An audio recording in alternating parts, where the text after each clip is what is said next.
Like, he was doing things that were just badass. That was one of the coolest moments of my life. I was really scared, but knowing that Dan had the gun, I did have the rifle, like, we would be okay.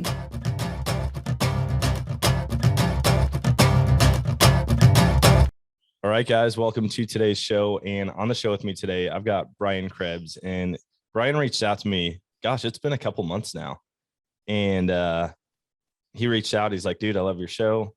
I love the outdoors. Like, hit me up if you ever want to do anything together. And I'm like, okay, sure. So we've been talking. Finally, you're on the podcast. And I'm super pumped because we've probably talked like every couple of days now for the last week and a half. So thanks for being on, man. Dude, thanks for having me. Glad to be here. Yeah. I think, I don't know if it was the initial conversation we had, but you brought up that you've got a company called Bull Elk Beard Oil. And I was like, what an awesome name, first of all. And then I saw your beard and I was like, oh man, I don't know if I can let him see my face. I'm like, not quite baby faced, but close enough. Tell me about the company. How did that start? What inspired it? And do you have to have a beard for the rest of your life now that you have that company? Well, it definitely puts a lot more pressure on trimming my beard, that's for sure. So I broke down and I just got a barber. I've been going to her for 3 years now. Nice. I don't want to mess it up and have to start over. Yep. Kind of hard to sell beard oil if you're babyface. So no. Yeah, it all started in 2019, really. And it's funny that you mentioned that it's a great name because there's two things that held me up from starting something for so long. And I've, growing up, I've always had a passion for the outdoors, wanted to be in the industry so bad. My dad had always asked me, like, what do you want to be when you grow up?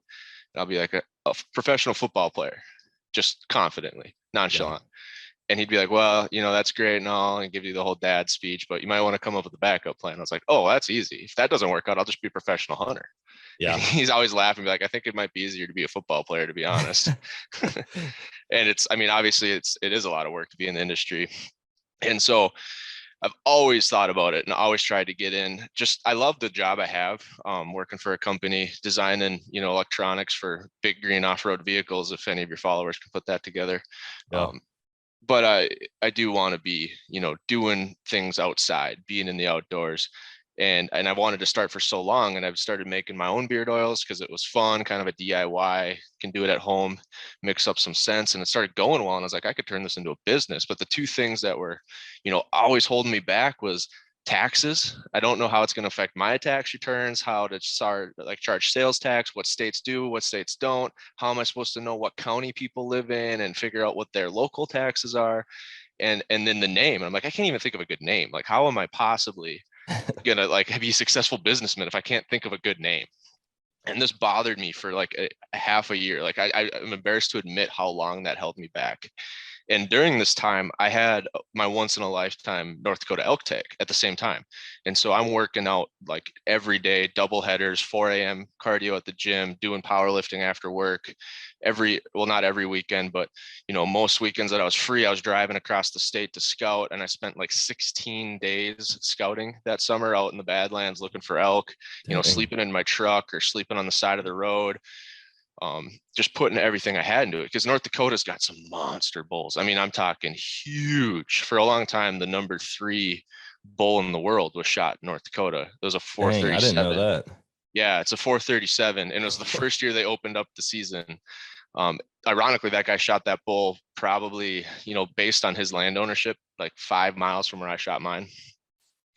Jeez. And so, spoiler alert. And then I'm thinking about this because it's 4 hours out there. So I got plenty of windshield time. I'm listening to Rogan podcasts and, Jordan Peterson, Cameron Haynes, all these inspirational people that are just like rocking life. And I'm like, oh man, I need to do this. I need to go, but I can't figure out what to call it and all this stuff. And so in the meantime, I'm scouting giant bulls. I had a bull. I think I showed you a picture. It was a 7x8. And I thought he could have been a 400-inch bull that I was on. And I just don't know. I'm not good at field judging elk because usually when we're archery elk hunting, we're shooting raghorns. Like they don't even have fifths. So it's hard to figure out how much that fifth adds and how long the beams are because we're used to shooting 2-3-year-old bulls. And so I reached out to Ryan Carter on Instagram. I don't know if you've ever seen his content, but he's a guide out in Utah. and he has guided some clients on some giant bulls. He was part of the team that hunted the Arizona Freak Bull. He was part of that crew. I think he shot either a couple 400s or like real up there bulls, like just monsters. So I reach out to him on Instagram and say, hey, I just found this big bull. I got a once in a lifetime take. Would you mind scoring it for me? And I'm just like, fingers crossed, like he's not going to see this message or reply to me. And sure enough, I get a voice message back, and I'm like, oh, this is a fluke. Like he tried to block me or something and accidentally hit the mic button. And sure enough, he's like, I'm driving right now, but yeah, send it over. I'll take a look. And he sends the video to him. He replies instantly. I didn't blink. I'm looking at my phone, and just boom, boom, boom, 3 voice messages come back. And he's like, damn, that's a great bull. And then the next one was like, to be honest, like he's upper 380s, upper 390s, but every time I look at him, he gets bigger, man. He could be 400. And then the last one was like, do not leave this bull. Like stay on him as many days in a row as you can. Do not let him go. And so I spent 9 days after that last time I saw him trying to find this bull, and I couldn't. I mean, I put in long hours trying to see him again. I got, video through the spotter, saw him twice in one day, and then he just disappeared. And opening season is kind of unique in North Dakota. They do some different rules with units. So my unit had a complete unit inside of it. And for the first weekend, you can't hunt across the unit lines. But after that first weekend, both unit tag holders can hunt either unit. And the big bull was in the unit I couldn't hunt. So I blew opening weekend trying to find him and stay on him. And I couldn't do it. And so Sunday morning, a cold front rolled in, and I said, I can't, I've spent 9 days on this bull. It's September 8th. You can rifle hunt in North Dakota. So I'm rifle hunting what's going to be the peak rut, and it's cold front. I can't waste this opportunity. So I'm going to go to where I've seen some other elk this summer. And I get out at daylight. I'm running a little late, take 200 yards from my truck, and I hear elk bugle behind me on private. I'm like, well, if there's an elk behind me, maybe there's an elk in front of me. I don't know why that logic came into my mind, because it's all the archery elk hunting I've done. That's never the case. Like, oh, there's one right there. There's going to be another one right here. But sure enough, I bugle, just do that clean, crisp.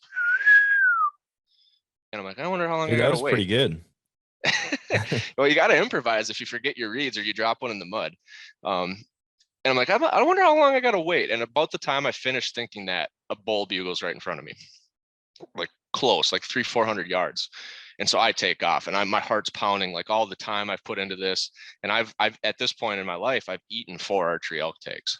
So it's like, this doesn't happen like this fast, this easy. It's I can't believe this is working. And so I take off running, and I'm coming up and over drainages, and it's broken country, a lot like those Badlands you guys went to this summer in South Dakota. And I come up over one, and there's 2 raghorns on the next ridge. And so I'm like, oh, cool. Saw some elk, but dang it. I thought that bull sounded bigger. Like it sounded like a good bull. Not that I know what I'm talking about, but so I'm watching them. I take the DSLR off, and I start snapping some pictures of these 2 raghorns, and this bull keeps bugling. And I'm like, oh man, this is cool. I'm taking pictures of these bulls bugling. And then it hits me like, neither one of these bulls are moving. Like their mouths aren't moving. They're just staring at me. These aren't the ones that are bugling. So then it's like, oh crap, I got to go again. So I put the camera away, take off again, come up and over like 2 more ridges, and I see the backside of a monster just going over the hill with some cows, and just kind of disappears. Like, not that they saw me, they were just going over. And that's when it really hit high gear, and I take off. Had to go through a herd of cattle that I was like so nervous that I'm going to spook this whole herd of cattle, and they're going to run up drainage and bust all the elk out. And I'm like handshaking distance away from these cows, walking through them like, hi, don't mind me, just passing through. Please don't run. You're probably wishing you had like a cow silhouette at this point just to cruise through. I did have a cow elk silhouette. Oh, nice. Yeah. So I whipped that out, and I'm crawling because it had rained for like 3 days and it's clay. And I'm literally in 4-wheel drive, claws in the ground, trying to crawl up these cliffs. Like it's like 200 foot. Well, that's a little excessive, probably 100-foot faces. And it's flat on top, flat on the bottom, but that is really steep, 100 feet. And I'm sliding like it's just a muddy mess. And I finally get to this flat spot where I can see the elk. They're milling around out in these like broken, like 6 to 8 foot cedars at about 350 to 400 yards.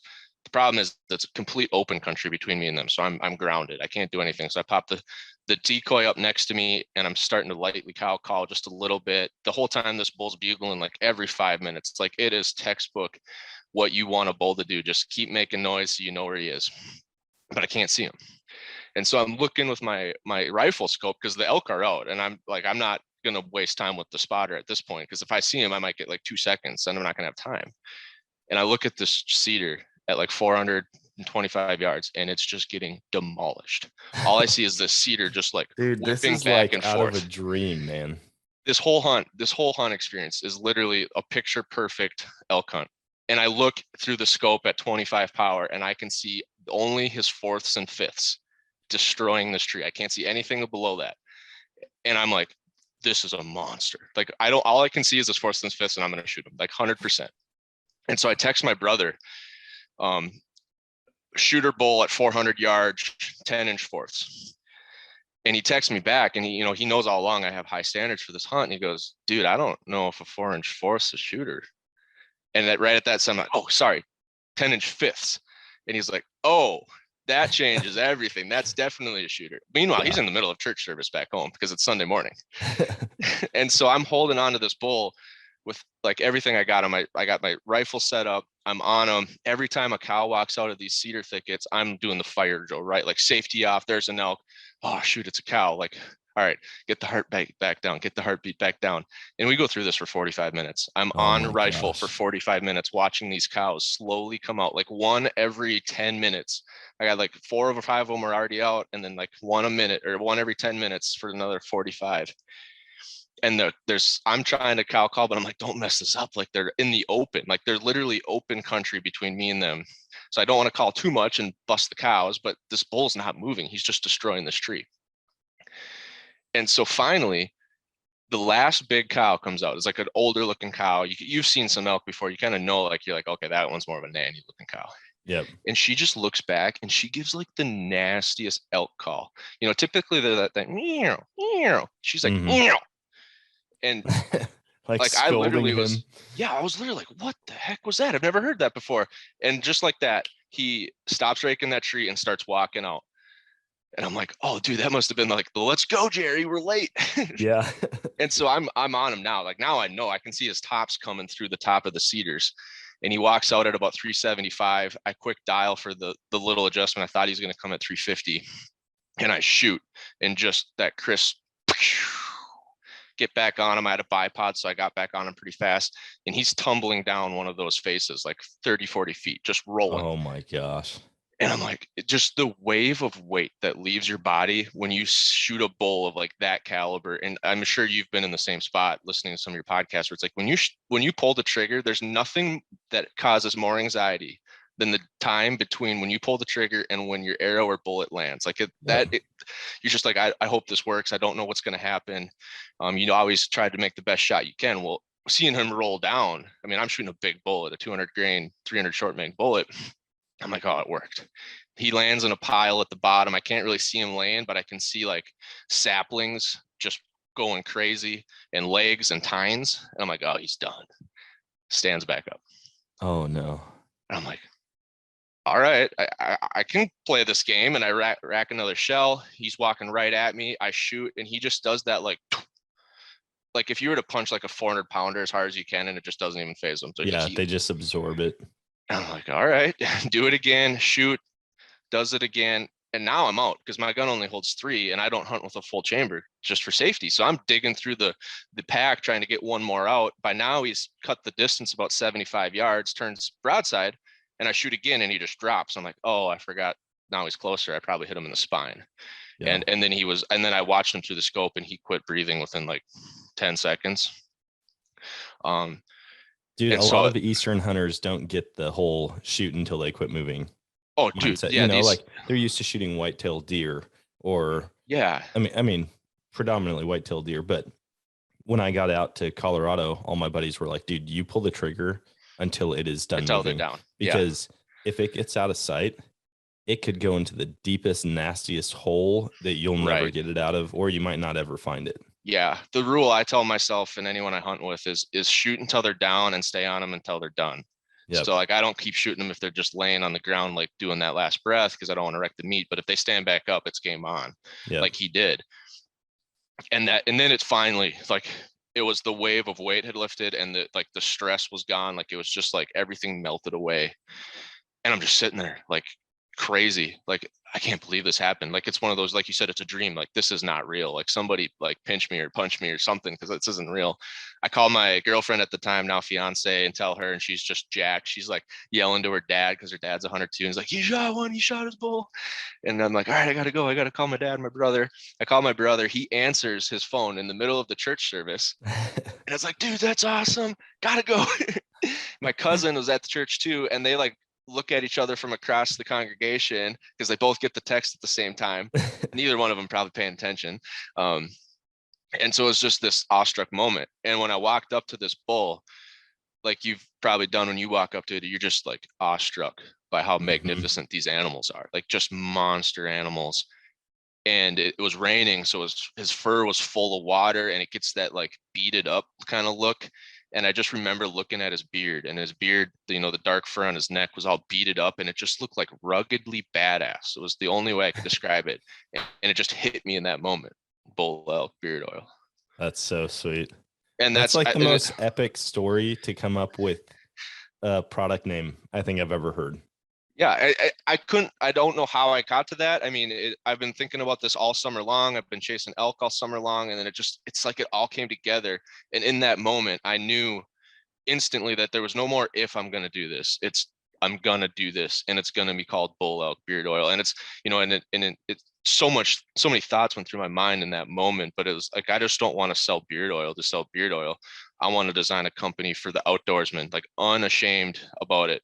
No questions asked. I'm never going to, cave to, being politically correct or trying to, change what I do because of censorship. It's going to be 100% for the outdoors, for the outdoorsman, to give back, to inspire people to be better, to go chase their dreams. Like I've been putting so much time and effort into this hunt and this tag, and for it to all wrap up and just to feel that immense, like inner peace and happiness and just joy.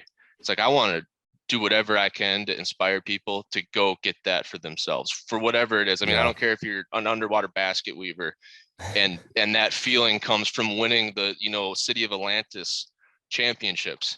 I just want you to feel that, like to feel what I'm feeling right now after this hunt. That's why I, did what I did and came up with the name and started the business. And then it was all because of that bull. Dude, that's amazing.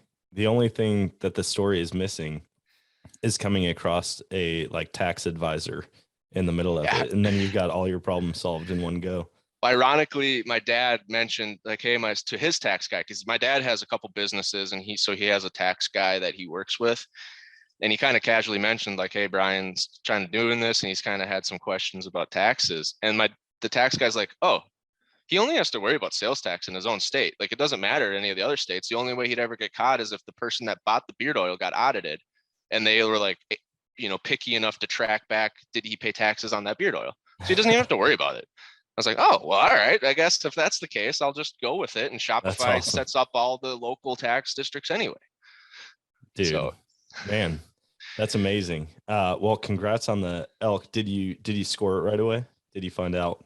Yeah, so I'm not an official scorer, but I score enough and I follow the sheet. It's not that hard. So I taped him out at 354. As a clean 6x6, which was, oh man, I know there's bigger bulls out there, but I'd take it for my first elk. Oh, I'd take that right now. And I've had several seasons under my belt. So yeah. No, it was an awesome bull. And then, the rest of the day, I don't want to over romanticize it, but it was like perfect. My parents were out in the Badlands and my dad, he brought me into hunting, him and my brother. And he's kind of been an elk hunter, but we didn't start this Western thing until he was kind of later in life. So he comes with, but he's not, hitting the hills hard anymore. And so for him to be out there, and my mom was out there, they were 4-wheeling around in the Badlands. And, my mom is not a hunter. She grew up in a, Northwoods, Minnesota environment where like we have a buck on our wall. It's a 170-inch gross buck on a wall plaque. It's all lacquered up, like real dark stain from the old days. And the story is that that's her grandfather's, and it was the only deer he ever shot during season. Dang. They shot deer to survive, type of people. And so she knows about it and she's always supported us, but she's never hunted herself. And she, she doesn't go out in the mountains and hike around.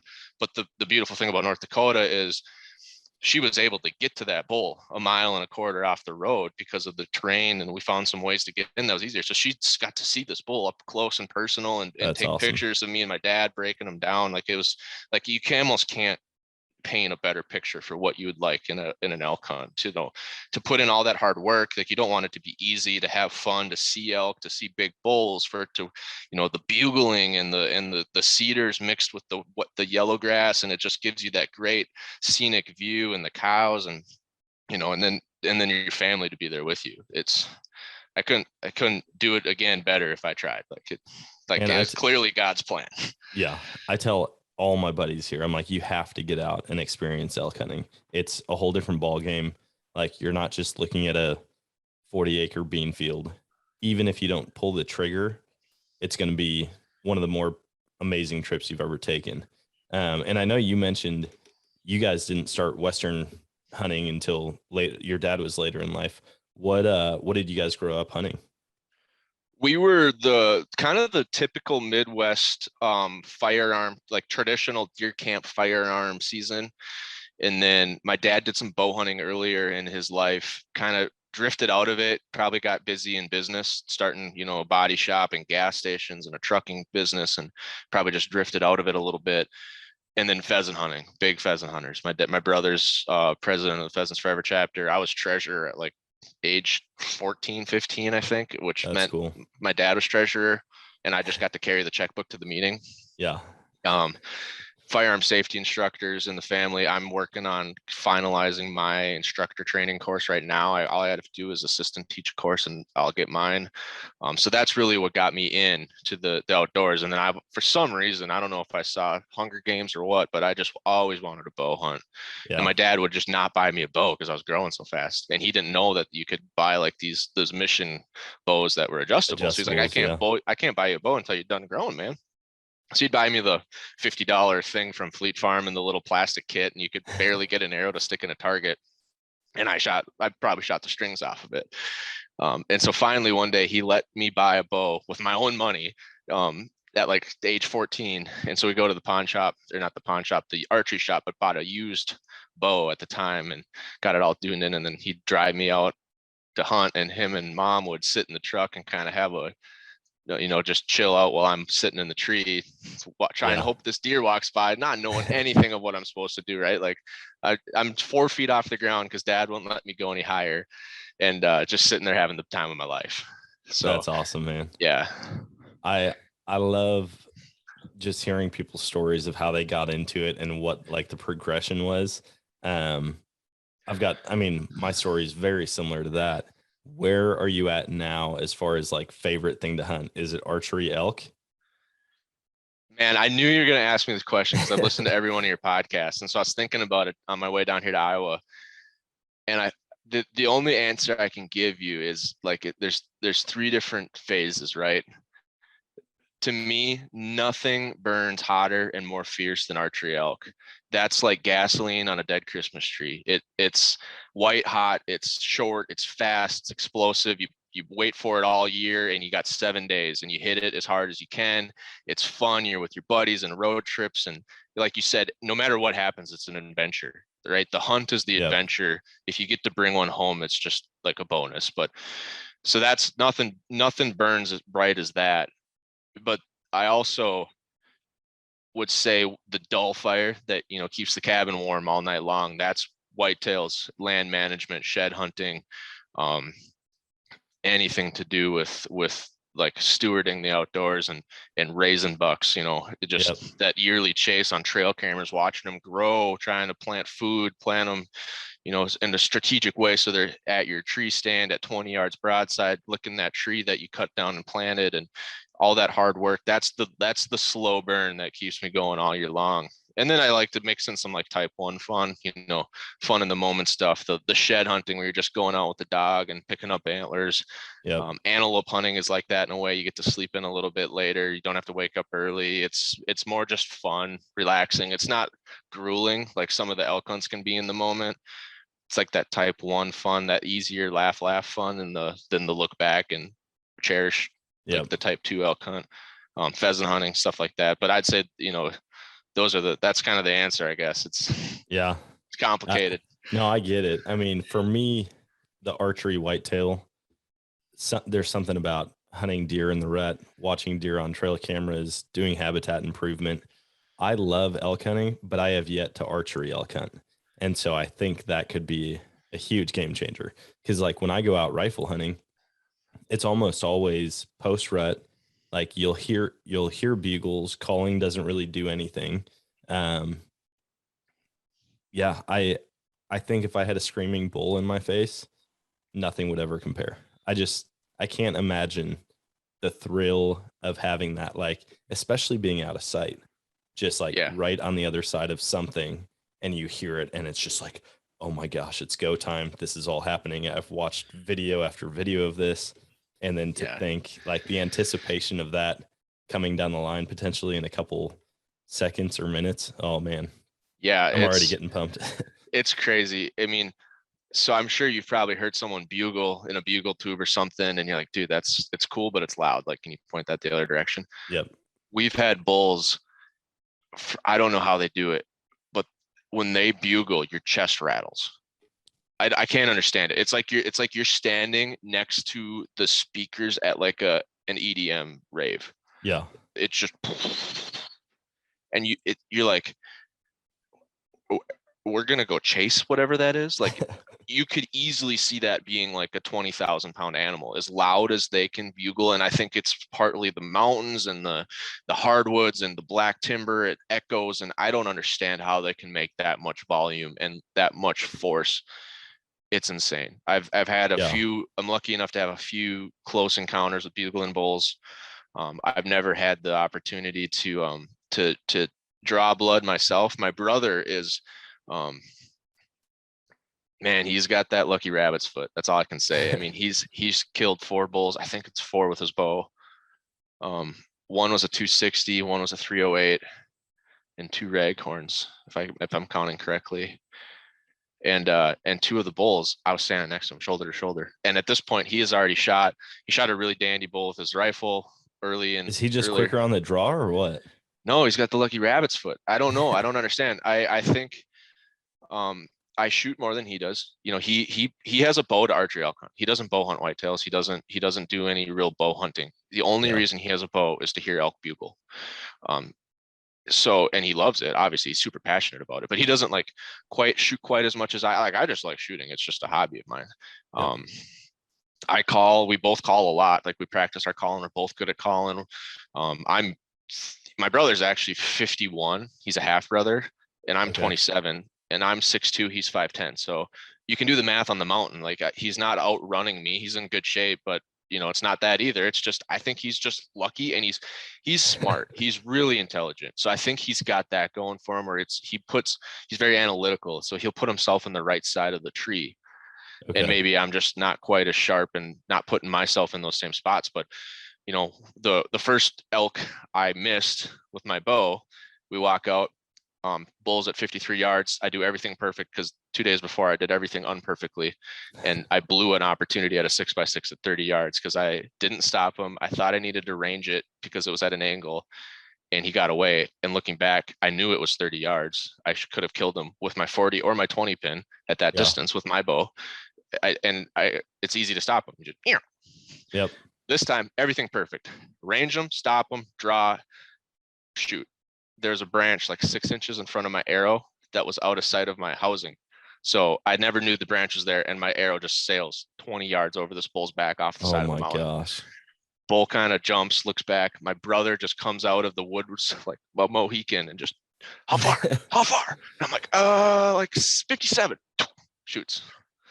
Bull runs. Oh no. Straight back to the 4-wheeler and dies. We had to put a couple more finishing shots in him, but basically, you know, just like he's just a killer. Like he just is a killer. That's the only way to put it. 2 years later, Wyoming, get to a spot. He goes, I think we should set up here and do a calling sequence. And I take like 2 steps to the left to get around this monster pine tree. I'm talking like Rockefeller Plaza style tree. Like this thing is huge. I'm right behind it, and he goes, elk. And I just lock up. I'm like, of course. there's an elk, and I'm now behind this tree that I can't see. You It's have the to size of run Texas. 20 yards just to get around it. Yeah. So sure enough, smokes that bull too, goes 80 yards, piles up. Oh my gosh. Yeah. So he's just good. He's just a good elk hunter. It's the only way to put it. He's got that sixth sense that puts him in the right spot at the right time, and he completes the mission, I guess. I mean, Yeah, I've got a couple buddies like that. And I find myself being more like that as the years go on. Not to where it's like every time I go out, I shoot something or I'm just always in a perfect spot. But I feel like over the years, experience has kind of pushed me in that direction to where it's like, wow, I am in a perfect spot right now. And I don't know how I got here. It just looked right. And so I sat, whether it's with my rifle, with a bow, whatever. And I find myself having a lot of opportunities. Now I blow a lot of opportunities too. I do right. a lot of things that people would frown on, but that's okay. It's my way to do it. So Yeah. you Yeah. mentioned, It's a skill. oh yeah, it really is. And my buddy Sean, he's just a freak. Like I don't even try to compete with him. Anytime he goes out, it's just like, hey, he told me my first bull or my first elk. He's like, we're going out tomorrow and you are going to shoot a bull elk. And I mean, we're like 6 days into the hunt, like into a 9-day hunt. And he's like, no, tomorrow's the day. So get ready. We're going to get up. We're going to get out to this point. I know there's going to be elk there and you're going to kill a bull. And we went out. The exact thing happened. And then, well, the funny part is he told a different guy, hey man, come out with me tomorrow because I can get you on a bull elk. And the guy's like, whatever. And Sean goes, the only thing is you have to carry my Ritz crackers. And the guy's like, what are you talking about, man? Like, I'm not going to carry your crackers out there. He's like, yeah, just carry my crackers and I'll put you on a bull.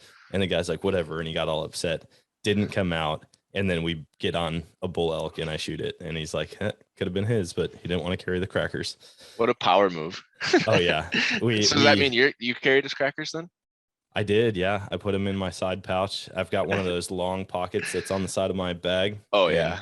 He always brings summer sausage. And so he's like, I'll carry the summer sausage. It's heavier.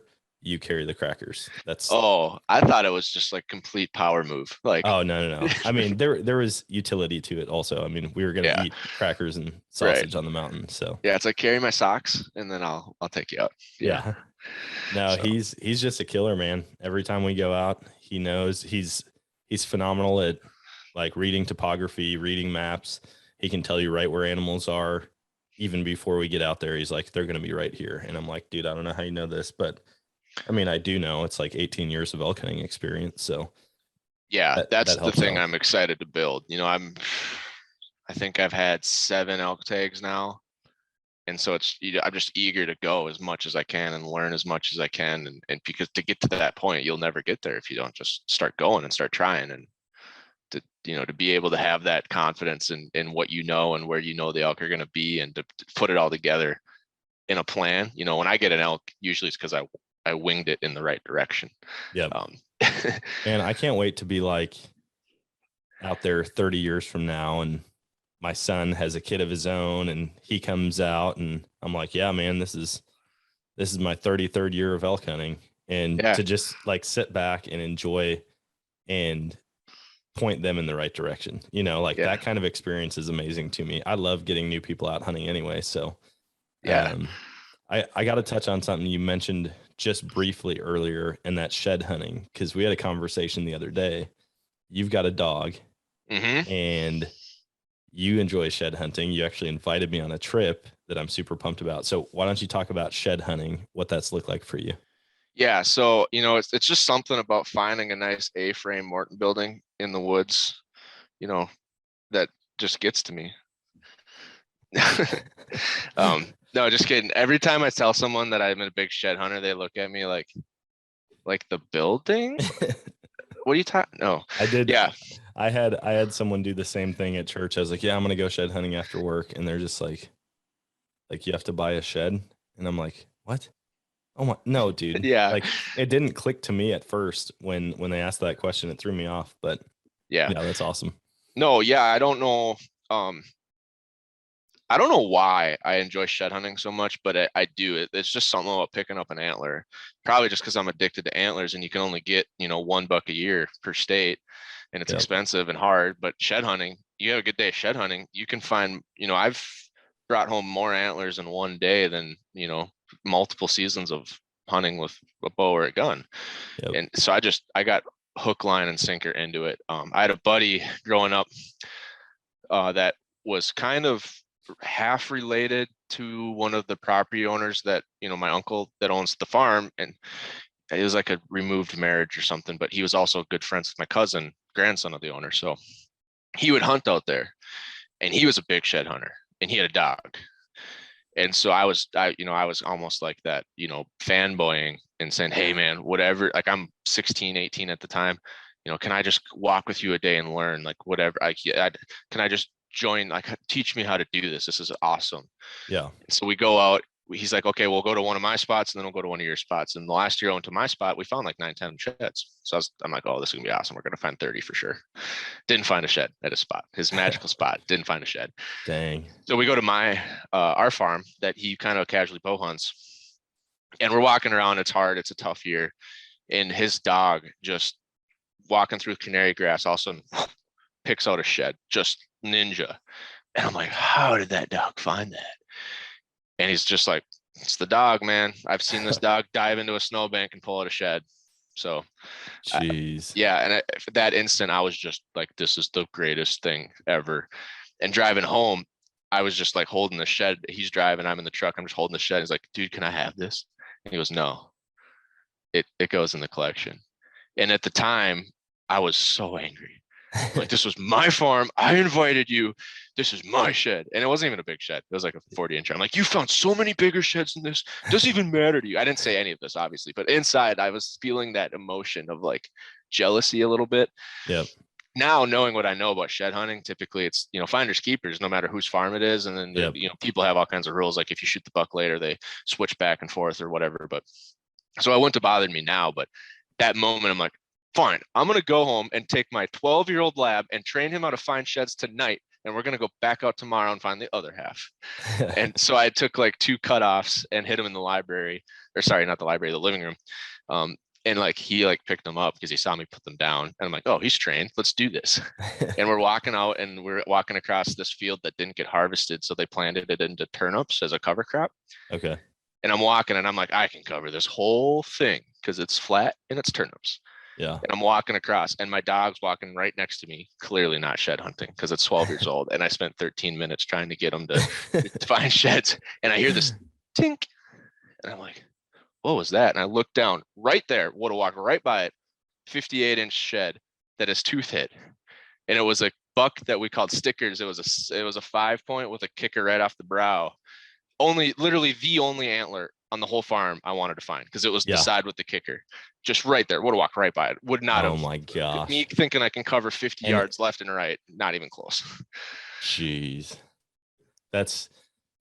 I've watched guys shed hunt with dogs, and part of me is like, okay, how much work goes into training a dog for shed hunting? Like, I know they've got amazing noses, but with my luck, I'd have a dog, and I would find like 10 sheds to its one. Like I feel like that would be my luck.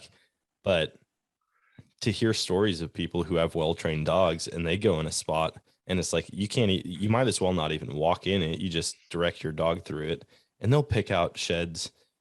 Some of them are years old. Some of them are fresh and just under the thickest, nastiest grass you can imagine. Right. I've given up on, I haven't given up on shed hunting. I've given up on the idea that I'm going to find a lot of sheds because I am so bad at it.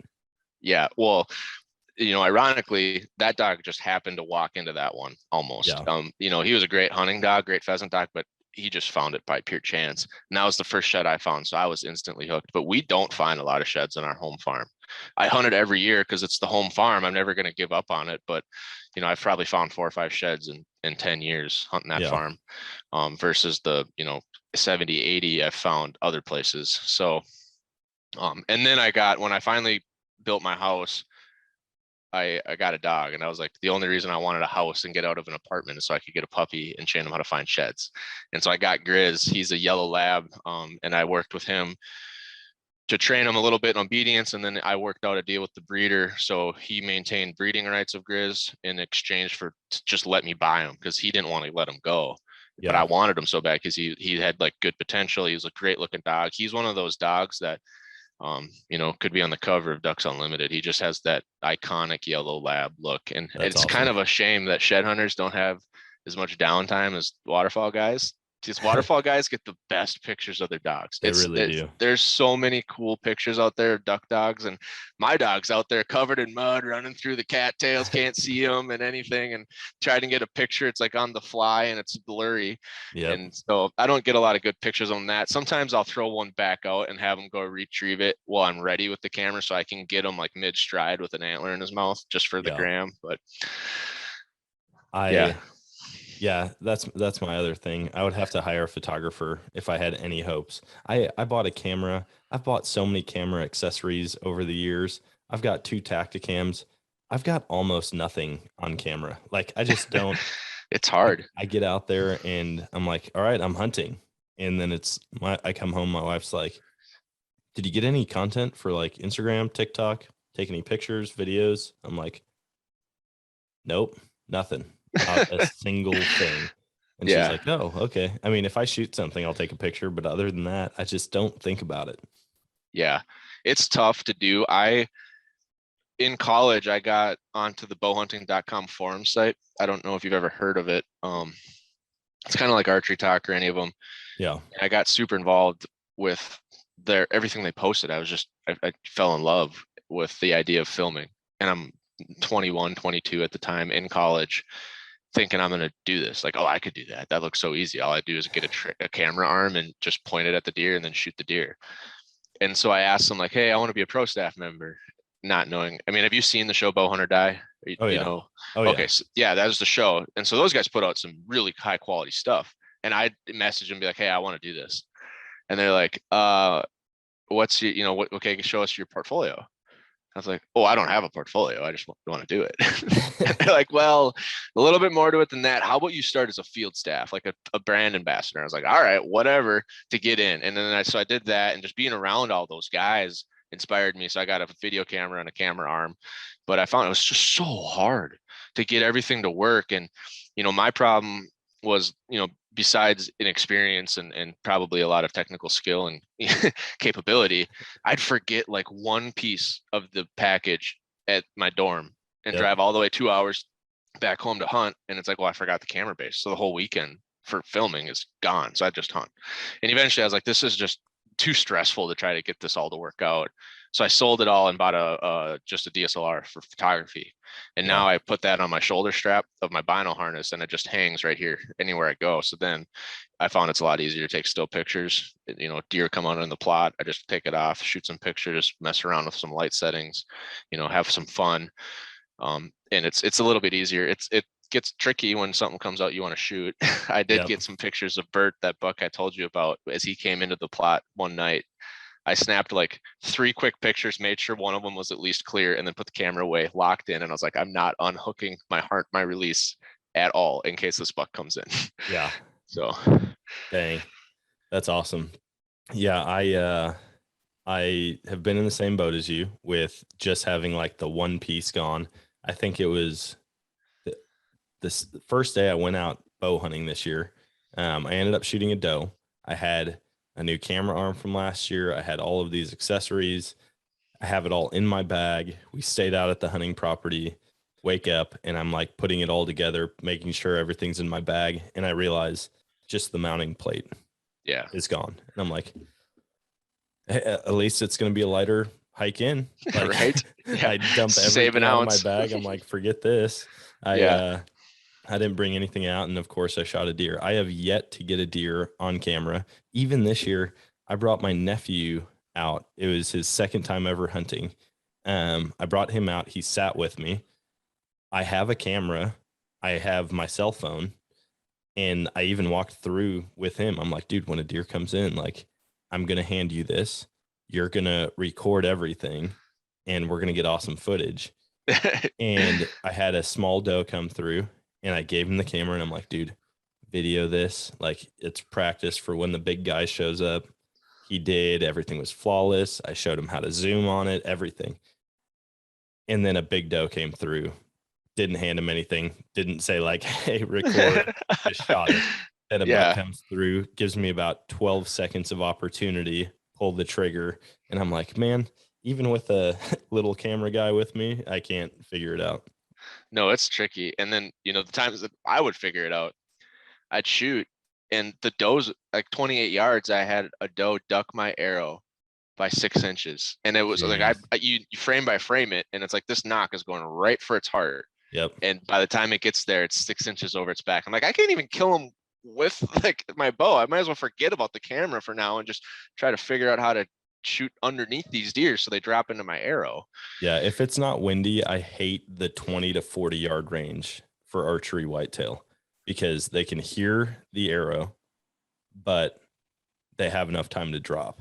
And anything inside 20, I feel like they don't have enough time. Anything outside of 40, typically they don't hear it as much. It's not like as startling, like they're going to duck. But if it's a little bit windy, my favorite's like 8 to 15 mile an hour wind, because then you hear the leaves rustling. They probably aren't going to hear your bow go off. And I'm not crazy. I don't shoot super far anyways. So I'm not shooting like antelope at 90 yards like some dudes do. But I'm like a 40-yard shooter. I mean, maybe 45.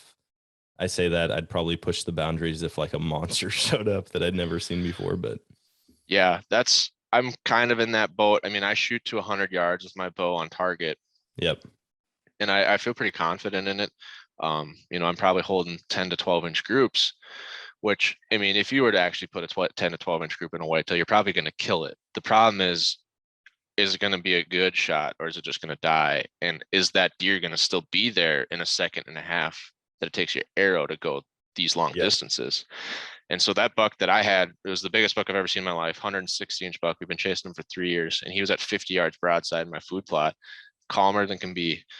And I just like, I can't take that shot. That's too far for me. I know guys could have easily killed that buck, but I'm not one of them. I just didn't want to wound him or something to go wrong. It was super calm. And so I'm just praying the whole time, like, bring him into this scrape tree that I planted. Bring him in, Lord. Like, please. I was praying to every, grandpa up in heaven and everybody, the patron saint of hunting. And finally we're running out of time. And I'm just like, you know what? Whatever you want, Jesus, whatever your plan is, I'm on board. If you want me to have this deer, great. If not, great. Yeah. And right as I get done saying that, this buck turns like he's going to walk out. And I'm like, all right, well, now or never. I do the snort wheeze with my, and this deer went from 0 to 100 miles an hour without taking a blink. He didn't wait for the next heartbeat. He didn't, every time I've ever been busted, they stop, they look at you, and then it's either they take off right away, or they look for their exit route and take off, or they like, I don't really like it, and they just leave. Yep. This buck didn't do anything. He didn't look to where it came from. He didn't verify. He didn't look at his exit plan. He was just gone. 100 miles an hour. It was like I shot him. I'm like, well, it's a good thing I didn't shoot at 50. If he was that much on edge, he would have been gone, and I would have hit him in the shoulder. Dude, I watched a video on YouTube. It's got to be a couple months ago now. I think I saved it. But this dude shoots at a buck, and it was like 43 yards maybe. I could have that wrong. He shoots at it. This buck not only ducks, but it turns away as it ducks, and he smokes it right in the back of the head with his arrow and just drops it dead in its place. Dang. And I was like, okay, that couldn't be any luckier. Like, I was like really, a Hawkeye. He lucked out so big. And those are the types of things where I'm like, man, it would be cool to still get the deer, but I would be sick about that forever. Even though I got it, like, to think about what could have gone wrong. That drives me crazy, man. That's the type of stuff that keeps me up at night. Yeah. We'll talk about insanely lucky, keeping you up at night and what could have gone wrong. Segue. I mentioned this casually the other day, but I actually ended up field testing my harness bow hunting a couple weeks ago. First time in my life. I mean, I've gone up in a tree without a harness before, thinking nothing's going to happen. It'll be fine.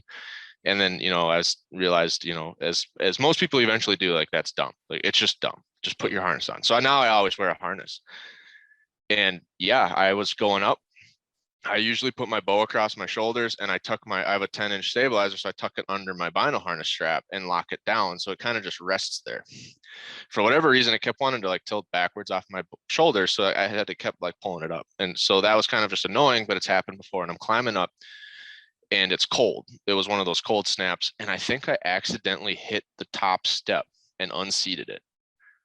Because I remembered like, oh, that came unseated. I got to seat that before I get up in it. So I like seat it back down and I stand on it. And all of a sudden it's just like the world fell from underneath me. And I had one arm around the tree because I didn't want to like swing back as I climbed. And I was climbing, you know, I'd move my lifeline up, go up a step, but I had my left arm around the tree. Well, all that happened was the left arm like started to tighten and just basically smashed my face into the tree, just, you know, headbutted myself into the tree. And then I'm sliding down, just straight sliding. And the harness catches about the same time my feet just hit the next step. And I'm like, holy crap. I look up, deer's running away. Heard the whole thing. And I just like couldn't believe, I'm like, how did this happen? Like I've gotten into a tree 100 times. I've unseated steps before. Like we've all done it. You just seat them back down and they're fine. Yep. I don't know what went wrong. I think I had my straps a little bit too loose and I was seating them a little bit too much. But yeah, it's just like crazy. One of those crazy reminders. I'll never get in a tree again without a harness. That was the scariest thing I've ever felt. Yeah, that's and it insane, hurt. Like man. How high up were you? I do 4 sticks, and that was the 4th stick. So, yeah, dude, no thanks. I've got buddies that are rock climbers, and they put one of them puts. Let's put it this way. I had like typically when I take stands down or put them up, I've got a rock climbing harness on, and I like to do like a double tether. I mean, it's like an old school version of a saddle system now, right? Yeah. And if I'm putting like actual hard tree stands up that are hanging permanently, I'll wear that and I'll hook to a limb or whatever. Even with a harness on, I wouldn't climb up to get some of these stands down that they had put up. I mean, it was in like the most dirty location you could imagine, like up in the crotch of this tree, 35 feet up, like at a 4-way crossing on a fence line, and looking down or being at the base of the tree and looking up the trunk at it, you can just see the whole tree swaying like 3 or 4 feet when the wind's blowing. And I'm like, probably half as many steps as they needed. Yeah. I'm like, you guys actually, yeah. Well, that's the other thing. My buddy came out with me, one of the rock climbers, and I was like, dude, you got to get Trenton's stand down. Like, I'm not going up there. It's not going to happen. And he starts to climb it. Luckily, we had a bunch of tree pegs that we pulled out of other tree stands, and we ended up screwing 14 extra tree pegs in just to get up to this spot because he had them so spaced out. We're like, dude, we're doubling how many are here. And yeah, I don't get it. I hunt like 12 feet off the ground. I mean, I hunt low, and a lot of people don't think it's smart. I've had so many encounters with deer like right underneath me. No issues whatsoever. Yeah, the best camo is sitting still. Yep, I mean, exactly. I'm probably at that 14 to 16 to the platform. Yeah. Like I'm not super high. I don't know if you did it. I had a calm night this year, dead calm. So calm that like the scent was just like expanding, not moving, just expanding. And there's deer everywhere in the plot. Like it was like I was scared to blink. It was so quiet. I could have heard the mouse heartbeat. Yep. Never got busted. I can't explain it, but you know, like if you don't have to be at the top of the Eiffel Tower to do this, and then it just makes your shot angle super hard. So I like the elevated ground buttons now. Yep.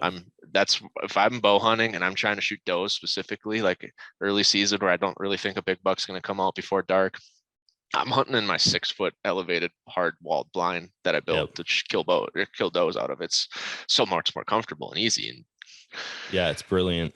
I've hunted a little bit of everything. I guess I've done a couple elevated blinds before, but I'm just like where I hunt, there's so many dudes that just show up randomly to hunt there. It drives me crazy. The old landowner, he would let anybody and everybody show up. And so I'm like, I know exactly what's going to happen. I'm going to come out here one day and some dude's going to be in the blind. It's going to turn into a huge deal. And so I just hang stands in spots that people can't even see them. Like if you're walking through, you're never going to know my stand is there unless like I'm showing you where it's at. So Yeah, no, stand safety is a pretty big thing. Don't go getting hurt. no. Yeah. Luckily, I've never taken a whipper out of a tree. I did convince my wife to climb up in a tree one time. So she shot her first deer. We were heading up the tree and she's like, wait, where do I have to go? Well, there was this like branch that was kicking off. I mean, I say it's a branch. It's like a second trunk coming off of almost the base of the tree. And so I put a couple pegs in that and I'm like, all right, you got to like skirt around this side of the tree, put a foot over there, climb up a couple, get on the platform. She's like, yeah, there's no way I'm doing that.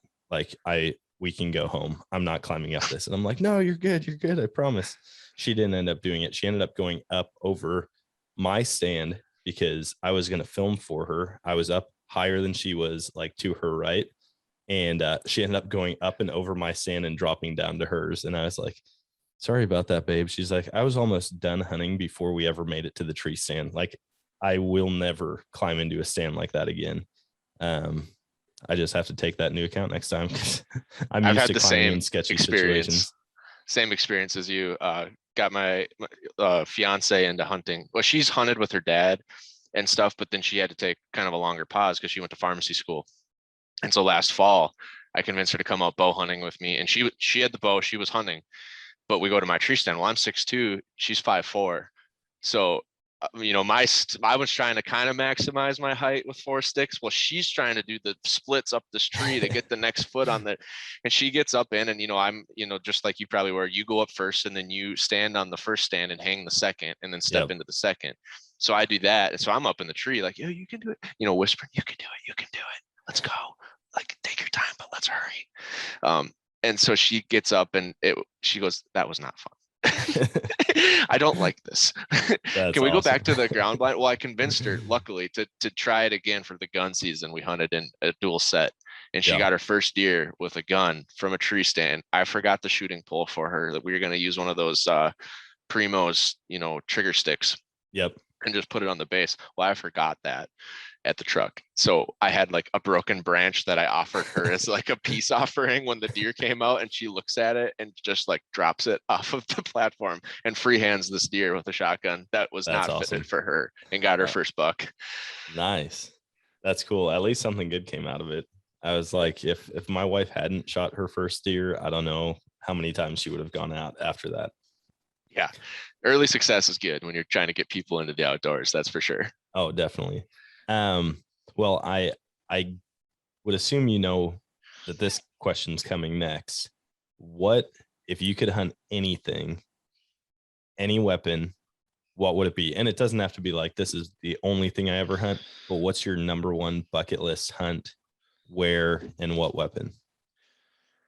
I really want to do a brown bear Kodiak archery hunt. I don't know why.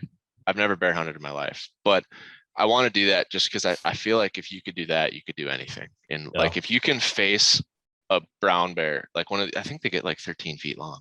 If you can face one of those on the ground with a bow, like what's going to stop you in life? Like, what are you're going to get scared of speaking in front of people? Like you just shot a bear with your bow. Like, what are you going to be afraid of anymore? So I kind of like that. Definitely archery moose is big up on the list of Yukon. I have a acquaintance that is huge, successful bow hunter. He's done some crazy hunts. He's got his sheep grand slam with the bow, and he just did a doubleheader moose brown bear hunt with his bow. And I was like, oh man, yeah. He has a picture of his bull on his back, and he had to bend over just because the antlers were hitting the ground. And then way gosh, yeah. See, I can't.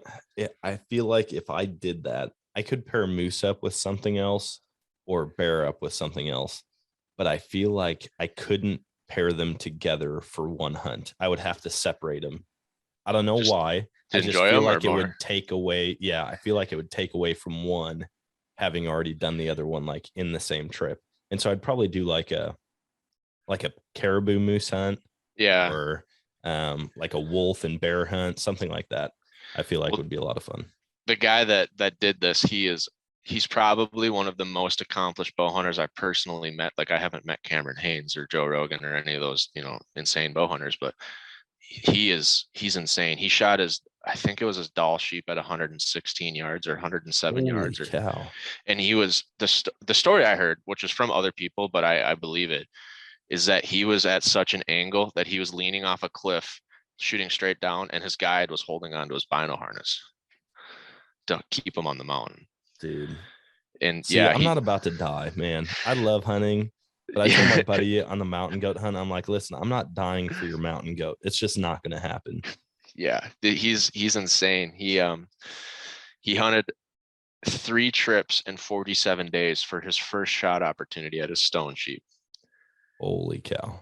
Yeah, in British Columbia. I mean, he's super good, man. He's super successful. So he was the one that first told me about, if you want to be a sheep hunter, kill a lot of stuff with your bow, like just become a killer. And that's kind of when he was the one that opened up the thought of like being able to be successful in that moment is a skill. It's not chance, it's not opportunity, it's not luck, it's a skill. Like, you're not just going to instantly sink those 10 ring shots on sheep or giant bulls or moose or bears if you haven't done it a million times on does and bucks and the tree stand and spot and stock mule deer. He's like, stock everything you can, shoot everything, like just get really, really, really dialed in. Yeah, it's a skill. And I was like, yeah, you're probably right, man. I mean, you've done this way more than me. So spot and stock bow archery hunting is a whole different ball game. But man, when we were in Alaska this year, our bush plane guide, we were talking to him, and he's like, man, I drop people off out here all the time for black-tailed deer, for bear, all this different stuff. And I was like, oh, cool. Like, what about the bears today that we see? Because I knew we were going to be, they said almost every trip you're within 20 yards of a big brown bear. And I'm like, okay, cool. Should I bring my pistol? Like, should I bring bear spray? He's like, no. You don't need to worry about any of that. Like, these bears don't really care that we're there. They're there for the salmon.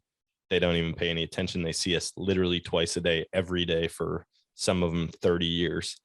And he's like, now the interior brown bears, they'll pull you out of your tent. And I'm like, oh my gosh. And he's like, yeah, there's stories of people literally in their tent. They wake up being drug out by the head, by the foot, by whatever. A bear just rips into it and grabs them and starts carrying them off. Yeah, that's nuts. I want to do the archery bear hunt, but I want a guide that's got a very big rifle behind me. Yeah, that'd be awesome. That's insane. I want to go to Alaska, just even if it's just with my camera. Like, it's just something about Alaska is,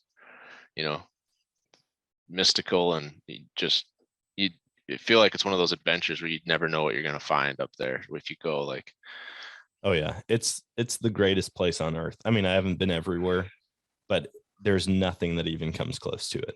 I mean, being out in the Rockies, being to Yellowstone, being to Bighorn, being to the Badlands, Florida. I mean, you name it. I've been a bunch of different places. There's nothing that even comes close to Kodiak Island, Alaska. I freaking love it. And if my wife didn't hate the cold, we would be living there right now. Yeah. Well, you guys do kind of have that nomad lifestyle set up. You could kind of dual residency, probably. Summers in Alaska. We've talked about being like 30-year-old snowbirds, just going up there all summer, going to Florida in the winter, but we'll see what the future holds. Who knows? Well, dude, I want to give you a chance. We're over an hour now. I want to give you a chance to share with everybody where they can find you, where they can follow along, find the product, all that stuff. Yeah. Probably most active on Instagram and TikTok, like everyone else. Beard Guy Brian on TikTok, Brian_Nodak 701 on Instagram. That stands for North Dakota. And then the website, bullelkbeardoil.com. Pretty simple. If you're looking to grow that manly elk shapely beard, go check it out. And just be a dude, man. Just go chase your dreams. I love this stuff. I absolutely love it. I mean, I trimmed up the other day, and so mine is looking like there's almost nothing there, but I still use it every day. I told my wife, I'm like, I might have to go from herd bull back down to raghorn, like, because I've got all 3 bottles. Yeah. When you said that, it was funny. Names. Yeah, I wasn't quite thinking it that way. I was just kind of like, herd raghorn, young guy off in the woods, kind of on his own. He probably has that more woodsy smell. Satellites are trying to like elicit the ladies and like steal them, kind of, probably trying a little too hard. So they're probably more of the like fruity. And then the herd bull's like, I just want a clean, nice smell, man. I don't care. I'm gonna walk over there, not run type of. That's awesome. So, see, I think I viewed it. I just went straight off of size. And so I'm thinking like small beard is raghorn, decent beard is satellite bull, which is probably what I should have been using if I'm going by that mentality. And then the herd bull just has this big gnarly lumberjack beard. I wanted to come up with cool names to distinguish between the different scents. Is really, they're all the same except for the scent. And pretty soon we're going to come out with some beard balms, which will help the people that under your strategy have that herd bull beard keep it shaped nicely all day long. So nice. Keep an eye out for that. That'll be coming here soon, probably right after the holidays. Okay, very cool. Well, last but not least, emptying the chamber. This is your chance to leave the listeners with whatever piece of advice or knowledge you want. Well, I don't know if I have a lot of knowledge, but my advice would be to just go do it. Whatever it is, like, don't wait. I mean, if you want to elk hunt, don't look at waiting 10 years to afford a guide. There's over-the-counter opportunities. If you want to go on some cool fishing trip, talk to some buddies and just don't wait. Just go do it. There's so much opportunity out there. And life is short, man. Don't waste time not pursuing your passions and your dreams. Yeah. Speaking of that, we have got to just go out and hunt together. So let's do that shed hunt. I'm down. I'm 100% in. Shoot me dates and I'll put it on the calendar right now. Yeah. Well, I typically wait until the spring. So I kind of pick it so that you get to that, like the South Dakota hunt. I try to time it so it's right when the snow, like the week after the snow melts. So you're like the first ones out there, but you're not wasting time walking through drifts.